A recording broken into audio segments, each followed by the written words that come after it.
win guided သူတွေကျွန်တော်တို့ရဲ့ပြင်မာစီကန်းကိုရောက်လာတယ်ပေါ့နော်အဲ့လိုမျိုးရောက်လာတယ်ဆိုရင်ဘယ်လိုပုံစံဘယ်လိုလက္ခဏာတွေနဲ့ရောက်လာတာလဲပြီးတဲ့ခါကျတော့အဲ့လိုလူနာတွေကို win guide ဖို့တက်တာပြောက်ကင်းစေဖို့ရတော့ဘယ်လိုစီးလေးတွေနော်ပေးလေးရှိတယ်လဲနော်အဲ့ဒါလေးကိုကျမ်းမာရေးဘုဒ္ဓတာရအောင်ပြောပြမှာဖြစ်ပါတယ်ဒါအပြင်တော့ဝင်းကိုက်နေတဲ့သူတယောက်ကဘာတွေစားသင့်တယ်လဲဘာတွေမစားသင့်ဘူးလဲနော်တစားကြီးဘယ်လောက်တောက်ရမှာလဲနော်အထူးသဖြင့်ဝင်းကိုက်ဒါတော့ပေါ့နော်ဝင်းကိုက်ဒါတော့ဆေးတောက်နေရလို့ရှိရင်အဲ့ဒီဆေးတွေကအရက်ဘီယာတွေနဲ့လုံးဝမတည့်ပါဘူးနော်အဲ့တော့အရက်ဘီယာတွေနဲ့များတွဲတောက်မိလိုက်လို့ရှိရင်ဘာတွေဖြစ်နိုင်တယ်လဲဆိုတဲ့ဟာတွေကိုအသေးစိတ်ပြောပြပြီးတော့မှာဖြစ်ပါတယ်အဲ့ဒီခါကျတော့အဲ့တော့ဒီဟာကဒီဗီဒီယိုလေးကကျမ်းမာရေးဘုဒ္ဓတာရရှိစေဖို့ရာအတွက်ရည်ရွယ်တာဖြစ်ပါတယ်ဝင်ကိုက်နေတဲ့သူတွေနော်အဲ့တော့ဒီတိုင်းလေးဆောင်ရန်ရှောင်ရန်လေးတွေကိုလိုက်နာမယ်ဆိုလို့ရှိရင်ကျမ်းမာရေးဘုဒ္ဓတာရပြီးတဲ့အခါကျတော့ပို့ပြီးတဲ့အခါကျတော့နော်တက်တာပြောက်ကင်းအောင်လို့ရည်ရွယ်တာဖြစ်ပါတယ်နော်အဲ့ကကျတော့နံပါတ်1အနေနဲ့နော်စေကန်းနေဝင်ကိုက်တဲ့လက္ခဏာတွေနဲ့ရောက်လာတယ်ဝင်ကိုက်တဲ့ပုံစံဆိုတာဘယ်လိုမျိုးလဲဆိုတော့ဝင်ကိုက်နေတဲ့သူတွေကဝင်းထဲကအကြည့်ချွဲတွေသွားတာနော်အဲ့တော့နှက်ချီးလို့အကြည့်ချွဲတွေသွားတယ်နော်အဲ့တော့ဘိုက်တွေကတအားကိုရစ်မွေးပြီးတော့နာပြီးတော့အင်နာတက်ချင်လို့မလို့အင်နာတွေကိုသွားလိုက်တယ်ဆိုလို့ရှိရင်လည်းခုနပြောသလိုဝင်းကမသွားဘူးနော်ဝင်းကနည်းနည်းအကြည့်ချွဲတွေနဲ့အဲ့လိုပုံစံမျိုးတွေနဲ့သွားတာအဲ့တော့ဘိုက်တွေတအားရစ်ခဏအင်နာတက်ချင်စိတ်တွေပေါက်အင်နာတွေသွားပြီးတော့ညှစ်လို့ရှိရင်လည်းအကြည့်ချွဲလိုဟာတွေပဲသွားတယ်အဲ့တော့အဲ့လိုအကြည့်ချွဲတွေကသွားရင်နဲ့နောက်ပိုင်းမှာသွေးစလေးတွေပါလာတတ်တာပေါ့နော်အဲ့ဒါကိုဘာလို့ခေါ်လဲဆိုဝင်းကိုက်တယ်လို့ခေါ်တာပေါ့အဲ့ခါကျတော့အဲ့ဒီလိုမျိုးနဲ့ဝန်ကိုက်လို့စေကန်းကိုရောက်လာပြီဆိုလို့ရှိရင်နော်အခုနအကြည့်ချွဲဝန်သွားတယ်အိနာခဏတက်ချင်တယ်သွေးစလေးတွေပါတယ်ဆိုတာသိကြတယ်ဝန်ကိုက်တာပေါ့နော်အဲဆိုရင်ဆရာဝန်နေနဲ့ကနော်ဝန်ကိုက်တာကိုနော်အဲ့တော့ဒီဟာကိုအတီးပြုတ်ပြီးတဲ့ခါကျတော့အဲ့ဒီဟာအတွက်ဆေးတွေပေးကြတာပေါ့ကွယ်နော်အဲ့တော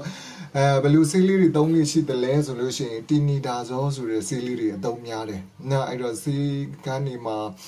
အသုံးများတယ်ရှားရတာလည်းလွယ်တာပေါ့လေနော်အဲ့ဒီဆေးကဘယ်လောက်တောက်ရလဲဆိုလို့ရှိရင်တစ်ရက်ကို၄လုံးသူကတီနီဒါဇောတစ်လုံး900အားပါတယ်အဲ့တော့900အားပါတဲ့ဟာကို၄လုံး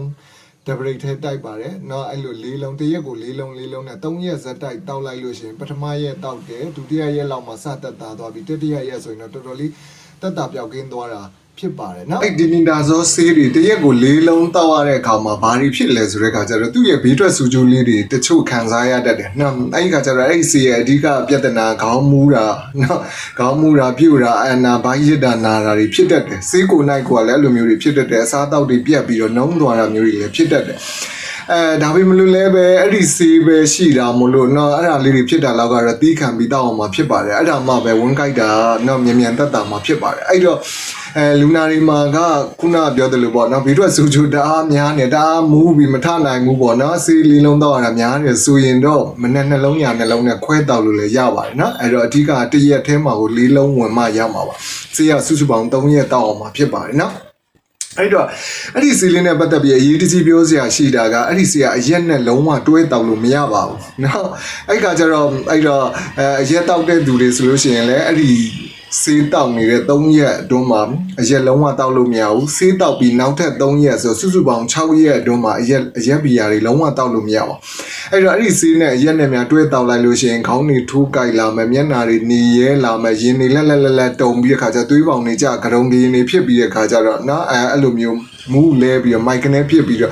လဲပြီးတဲ့ခါကျတော့နော်အဲ့လိုမျိုးအသက်အန္တရာယ်ရှိတဲ့အထိဖြစ်တတ်ပါတယ်နော်အဲ့တော့အဲ့ဒါလုံးဝတတိထားမှာဖြစ်ပါတယ်เนาะအဲ့တော့အဲ့ဒီဝန်ကိုက်တာအတွက်သုံးတဲ့ဆေးအဲ့ဒီဆေးကအရက်နဲ့လုံးဝမတည့်ပါဘူးเนาะအဲ့ဒါဆေးတောက်နေစဉ်တွန်းနဲ့ဆေးတောက်ပြီးနောက်3ရက်နေတဲ့ဒီဆေးရဲ့အာနိသင်ကသွေးထဲမှာရှိနေတာဖြစ်တဲ့အတွက်ကြောင့်မလို့ဆေးတောက်ပြီး3ရက်နောက်ပိုင်းမှာပဲเนาะအဲ့တော့အရက်တောက်မယ်ဆိုလို့ရှိရင်ပြန်တောက်လို့ရမှာဖြစ်ပါတယ်เนาะအဲ့ဒါအရေးကြီးတယ်เนาะအဲ့ဒါလေးကနောက်တစ်ချက်အနေနဲ့ကအဲ့တော့ဝင်းကိုက်နေတဲ့သူတွေကနောက်ထပ်အရေးကြီးတာတအားနှုံးတယ်အကြည်ချွဲတွေသွားနေပြီမလို့လည်းပဲเนาะအဲ့ဒီအကြည်ချွဲတွေဒီမှာခန္ဓာကိုယ်ထဲမှာရှိနေတဲ့တတ္ထုဓာတ်တွေပါဝင်နေတာဖြစ်တဲ့အတွက်ကြောင့်မလို့အရန်နှုံးပြော့နေတာဖြစ်တတ်တယ်အဲ့ဒီခါကျတော့နှုံးတယ်ဆိုလို့ရှိရင်ဘာလုပ်ရမလဲဆိုတော့ဓာတ်စားရည်လိုက်တောင်းအောင်မှာဖြစ်ပါတယ်။နောက်ကိုယ်မှာသွေးတိုးလည်းမရှိဘူး။နော်အဲ့တော့တာမန်လူပဲဆိုလို့ရှိရင်တော့ဓာတ်စားရည်ကတစ်ရက်ကိုအနည်းဆုံး2ဘူးခုံတောင်းအောင်မှာဖြစ်ပါတယ်။နော်အဲ့တော့ဝင်းတစ်ခါသွားပြီးတိုင်းနော်အဲ့တော့ဓာတ်စားရည်ဘူးတစ်ဝက်ကောင်တောက်နော်ဝင်းတစ်ခါသွားပြီးတိုင်းဘူးတစ်ဝက်ကောင်လိုက်တောက်နော်အဲ့တော့အနည်းဆုံးတစ်ရက်မှာ2ဘူးကောင်အောင်တော့တောက်အောင်မှာဖြစ်ပါတယ်။ အဲ့တော့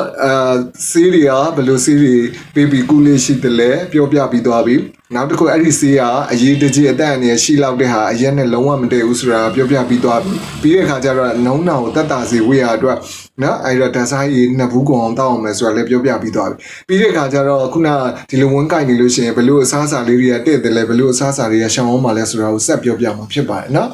ဝင်းကိုက်နေတဲ့သူတွေကအစားအစာတွေဘာတွေစားသင့်တယ်လဲဆိုပြီးတော့နောက်ဆရာဝန်တွေမေးလိရှိတာပေါ့လူနာတွေကနောက်အဲ့တော့ဝင်းကိုက်နေတဲ့ဘာတွေကတဲ့တာလဲဘာတွေကမတဲ့ဘူးလဲဆိုတဲ့ဟာလေးကိုပြောပြပေးအဲ့တော့ဝင်းကိုက်နေတဲ့သူအတွက်တဲ့တဲ့ဟာကနော်ဆံပြုတ်စွပ်ပြုတ်တွေနော်ကြည်လွယ်ပြီးတော့ဦးလန်းချောင်းကဆုပ်ရတာလွယ်ပြီးတော့အာဟာရရှိတဲ့ဟာတွေဆိုလို့ရှိရင်တဲ့တယ်အဲ့ခါကျတော့ဆံပြုတ်တွေစွပ်ပြုတ်တွေတဲ့ပါတယ်နော်အဲ့တော့ကျတော့ကြည်လွယ်မဲ့ဟာတွေပဲစားပါနောက်တစ်ခုမတည့်တဲ့ဟာတွေကအဓိကမတည့်တာအချိုရည်တွေလုံးဝမတည့်ပါဘူးเนาะအဲ့တော့အချိုရည်တွေတောက်လိုက်တယ်ဆိုလို့ရှိရင်ဦးလန်းချောင်းမှာတကြားတက်တွေများပြီးတော့ပိုးတွေကပိုပျော်မွေ့ပြီးတဲ့ခါကျတော့ပိုးပွားတာတွေကိုပို့ပြီးတော့အခါကျတော့အားပေးပါတယ်အဲ့ဒါကြောင့်မလို့အချိုရည်လုံးဝတောက်လို့မရပါဘူးเนาะနောက်တစ်ခုကကျတော့အပူဆက်တွေလက်တွေချင်းတွေเนาะရင်သားစာတွေဝင်းလျှောစာတွေကိုကမှဝင်းကိုက်ဝင်းလျှောဖြစ်နေပါတယ်ဆိုမှအဲ့ဒီအစားစာတွေကတော့လုံးဝမတည့်ပါဘူးเนาะအဲ့တော့ရင်သားစာတွေအဲ့ဒါမျိုးတွေလုံးဝမတည့်ဘူးပြီးတဲ့ခါကျတော့အစာမာတွေเนาะအဲ့တော့အစာမာတွေလုံးဝမတည့်ဘူးဝင်းလျှောနိုင်တဲ့ဟာတွေနော်အသီးတွေဆိုလို့ရှိရင်လည်း fiber များတဲ့အသီးတွေဝင်းပြော့လွယ်တဲ့ဟာဝင်းလျှောလွယ်တဲ့ဟာတွေပေါ့နော်မကြီးဖြော်ရီလိုဟာမျိုးတွေနော်ဒိန်ချင်းလိုဟာမျိုးတွေအဲ့ဒီအချိန်မှာမတောက်ပါသေးနဲ့အဓိကဘာတောက်လို့ရလဲဆိုစွပ်ပြုတ်တွေတောက်လို့ရနော်အသားကိုပြုတ်ထားတဲ့စွပ်ပြုတ်တွေကြေလွယ်နူးလွယ်တဲ့ဟာဦးလန်းချောင်းဆုပ်ရလွယ်တဲ့ဟာတွေတောက်လို့ရပါတယ်နောက်တစ်ခုကကျတော့ဆံပြုတ်နော်တောက်လို့ရပါတယ်အဲ့ခါကျတော့ခုနပြောတဲ့ရင်သားစာတွေတော့ဘူးဆက်တွေတော့လက်တွေချင်းတွေတော့အဲ့ဒါတွေအကုန်ရှောင်းအချိုရည်တွေအကုန်ရှောင်းပါအဓိကဦးစားပေးပြီးတောက်ရမှာယူရည်ထက်စားလို့ရှိရင်ဘာလို့လဲဓာတ်စားရည်ကိုတောက်ရမှာဖြစ်ပါတယ်เนาะအဲ့တော့ဓာတ်စားရည်တရက်ကိုအနည်းဆုံး2ဘူးကောင်တောက်မယ်အဲ့တော့အဲ့ထက်ပိုတောက်နိုင်တယ်ဆိုလို့ရှိရင်ရေစာတိုင်းဓာတ်စားရည်ပဲလိုက်တောက်ရမှာဖြစ်ပါတယ်เนาะအဲ့ခါကျတော့ဒါဝင်းကယောဂအတွက်เนาะလိုအပ်တဲ့ဆေးတွေရောအကုန်လုံးเนาะလိုအပ်တဲ့ဆောင်ရံရှောင်းရံတွေအကုန်လုံးเนาะအဲ့တော့ကျတော့တေချာလေးပြောပြခဲ့တာဖြစ်ပါတယ်အဲ့ခါကျကျမကြီးဘုဒ္ဓတွေအများကြီးရလိမ့်မယ်လို့လည်းမျှော်လင့်ပါတယ်เนาะအားလုံးပဲ bye bye ပါ